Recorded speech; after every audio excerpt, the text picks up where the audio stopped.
नमस्कार. रामकृष्ण हरी आणि श्री स्वामी समर्थ. आता वाजलेत संध्याकाळचे 5 आणि आम्ही सकाळून गेलो होतो शेतामध्ये, कारण कपाशी खुरपणं चालू आहे. आणि मी आज मैत्रिणी नेल्या तर सोबत कपाशी खुरपायची. एक दिवस 3-4 दिवस खुरपूस तर म्हटलं चला त्यांचे ब्लाऊज शिवून दिली की त्यांची फी चालल्या जाते. आणि एकटीनं तरी किती वेळ करायचं ते, त्याच्यामुळं मग सकाळून 8 ते 1 पर्यंत गेलो. शेतातून आलो म्हणजे अजून झालं नाही आहे, अजून 2 दिवस लागतील. आणि आपलं बघा, स्वतःचा व्यवसाय असला तर आपण काही पण करू शकतो.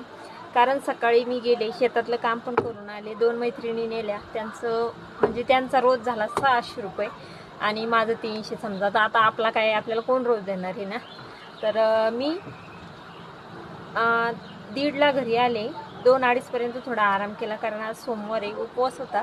थोडं अंग टाकलं, त्याच्यानंतर मग ब्लाऊज कट केलेले होते, तर मी 2 ब्लाऊज शिवले. 150 रुपये शिलाई ब्लाऊजची. तर एका ताईचा रोज माझा झालाय. ते म्हणतात ना, व्यवसायाचं मालक व्हा, नोकरदार नाही. तर मी 2 ब्लाऊज शिवलेत आणि लाईट गेली होती मध्येच. ब्लाऊज कट शिवताच तर मध्ये हुका पण लावून घेतल्यात आणि हा ब्लाऊज आपला तयार झाला.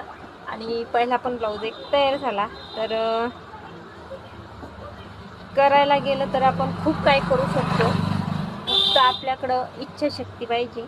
कारण मी जर म्हटले असते की नाही, मी चला शेतातून दमून आले, थोडा वेळ आपण आराम करूया, पण कारण आपली परिस्थितीनुसार आपल्याला जगायला यायला पाहिजे, असं म्हटलं तरी काय हरकत नाही. तर हा एक ब्लाऊज शिवला परत.